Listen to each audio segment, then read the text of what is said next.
Welcome back to my channel. It's Dennis from Simplify Investing, and today we're going to talk about NIkola. If you've been paying attention to this stock, it's been super volatile lately, and there's been a ton of news coming out and accusations of the CEO, Trevor Milton, and I'm excited to bring it at you. So if you're new here, please smash that like button, and without any further ado, let's get started. So first, what I wanted to do was show our stock on Yahoo Finance, right? So as you can see, it has a $12 billion market cap, which is nothing to laugh about, right?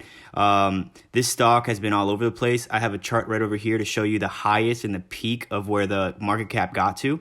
As you can see, on June 9th, 2020, it hit a $24 billion valuation for a company that's never ever produced anything. All they have done is do renderings of a design on Photoshop, which is unreal if you ask me. So as you can see here, trading at $32.13, it was down $5.44 today, almost 14.5% in one day. And if you go back just one day, they dropped another, I want to say 10 or 11% the day previous.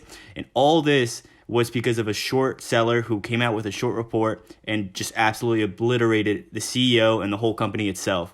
I don't know about you guys, but personally, I know a lot of people who have invested in this company who's got killed. And it's unfortunate. I know friends and personal family members who've bought at like $90, $80, $70.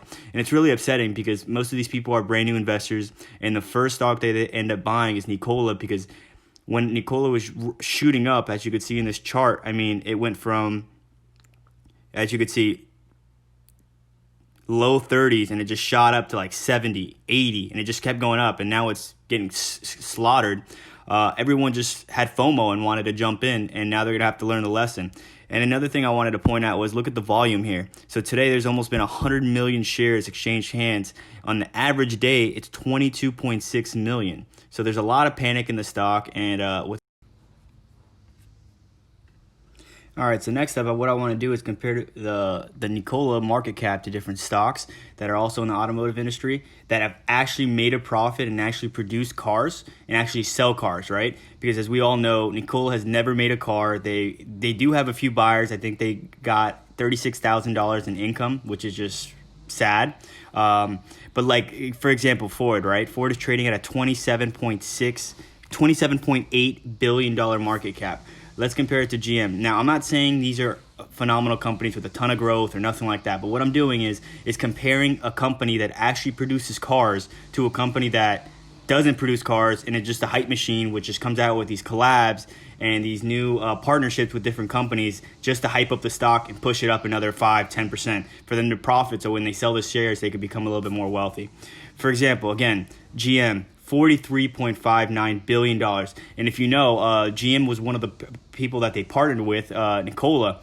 They came out and they said that they were going to take $2 billion worth of shares from NIkola in order for them to use their GM factories in order to produce their cars somewhat in the future. Nobody knows the date. Nobody even knows what cars they're referring to. So it's just really, really weird what's going on with this stock. So Heidenberg Research was the short seller that came out with this short report. You could go follow them on Twitter and just go check out all the different tweets that they've come out with.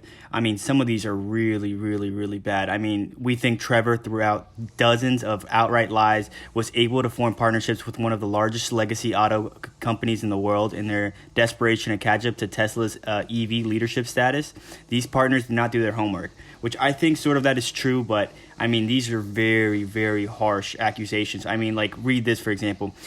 We show how in previous venture, Trevor falsely claimed a 16 million contract was actually 250 million to 300 million in order to lure in new investors. And they even came out with evidence and emails from previous employees that they got in contact with. And I mean, this is really, really tough situation for Trevor Milton and for the company itself.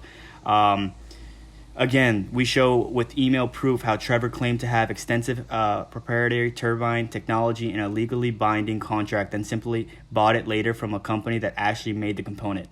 Now, this is really bad. I mean, for you to claim that you already have a technology when you really don't, and after you say this, you go out and try to purchase the component from another company, it doesn't look good. And I mean, they have picture proof and everything.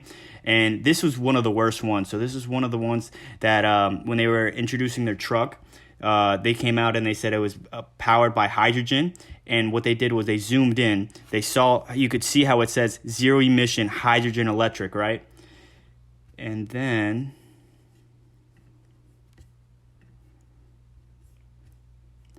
right here, you could see that it has a cable connecting, which doesn't mean that it's hydrogen at all. Right when the caption, it says represent behind the scenes photos showing that NIkola had an electricity cable snaked up from underneath the stage onto the truck in order to falsely claim the NIkola One's electric systems functioned. I mean, this is really, really bad. And if you go on their direct page, I'll link both of these in the description below. I mean, they just go on and on and on into all the different accusations that they're blaming Trevor. I just wanted to highlight a few. So they start off by saying, today we reveal we believe NIkola is an intricate fraud built on dozens of lies over the course of its founder and executive chairman, Trevor Milton's career. Detailing dozens of false statements by NIkola founder Trevor Milton, we have never seen this level of deception at a public company, especially of this size. He has inked partnerships with some of the top auto companies in the world, all desperate to catch up to Tesla and to harness the EV wave. I mean, this is really, really bad. As you could tell, the stock didn't like it one bit. They got crushed after that. Trevor Milton, after this news came out, said he's going to go to his lawyer's office and write up a response to all this. He still hasn't released that response. He actually came out with a video on Instagram, which I did screen record. It's probably not going to fit on the screen too well just because it's on Instagram on his story. So I'm going to try my best to fit it as best as I can. But he came out and basically rambled on about how these are all just short sellers. They're coming up with lies. None of this is true, et cetera, et cetera. And I'm just going to play that video right now. What's up, everyone? So the other day I got a heads up from someone inside who was like, hey, just want to let you know this Hindenburg company that I got connections with is doing a total hit job on you, trying to destroy you and ruin your life, and is going to make a ton of allegations around everything you've done wrong in your life in your past. And I was like, I get this all the time. This one is obviously a little bit different. They spent, a ton of time, a ton of research, and paid a bunch of people to give them access to emails and different things, whatever. Long story short is none of it even really matters. I'm gonna address each point individually in a response, but it goes to show you that when you're changing the world and you're doing good things and you're an entrepreneur, these people love to try to take you down. They love it. But this was all about money and greed. 44 million shares were shorted, according to one of the documents, the reports we. So what they did is they loaded up with tens of millions of shares and shorting it, and over the last few days drove it down and then put out the hit job, and that's how they make their money. So they'll walk away with tens of millions or hundreds of millions of dollars and try to put out a bunch of false allegations and lies towards spinning stories that aren't even real. But here's the thing I want y'all to know. I've spent my entire life with people trying to take me down, my whole life. I've been attacked by more people than I can ever account. When you're doing good things or you're doing well, every single person out there that comes after you just makes you stronger. That's it. That's what it comes down to. It sucks being in this position sometimes, but you know what? I'd rather it be me than anyone else because I'm used to it. I'm happy to be in the ring. I'll get bloodied up. I'll get punched. I'll get kicked, whatever. Get knocked down. You fail, you win, whatever. But you know what the great part is? This is what I do.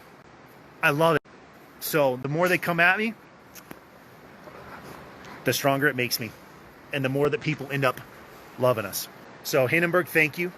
Because the more people that know about this, that are going to read your crappy report, I'll respond to it. They're going to end up loving us. And they're going to say, you know what? I'm not cool with people like that attacking good people. They're trying to change the world, change the environment. So you're going to make a lot of people love us in the end. And I'll respond to everyone. So you'll see my link come up soon. It's going to take me a few hours to get through this. There's a whole pages of bullshit. So it's going to take me some time. But I'll have the response for you guys. And have a great day. I'll catch you up a little bit. Lastly, I just wanted to show you guys what Trevor Milton tweeted right after all this news came out. He came out just really aggressively, not very professional in my opinion, not like a CEO should come out on Twitter, and just really, really aggressively talked about his haters, right? I'm not going to read this quote unquote, but you can go ahead and read it on your own. I mean, this is not good. This is really bad. But anyways, let me know what you guys think about this company and about the short seller report in the comments down below. I'll be happy to respond. I'm glad to hear some criticism. And if you're invested in this stock, please let me know. I'm really interested in what your bullish thesis is on this company. But again, please hit that like button, subscribe, and I'll talk to you guys on the next video. Peace.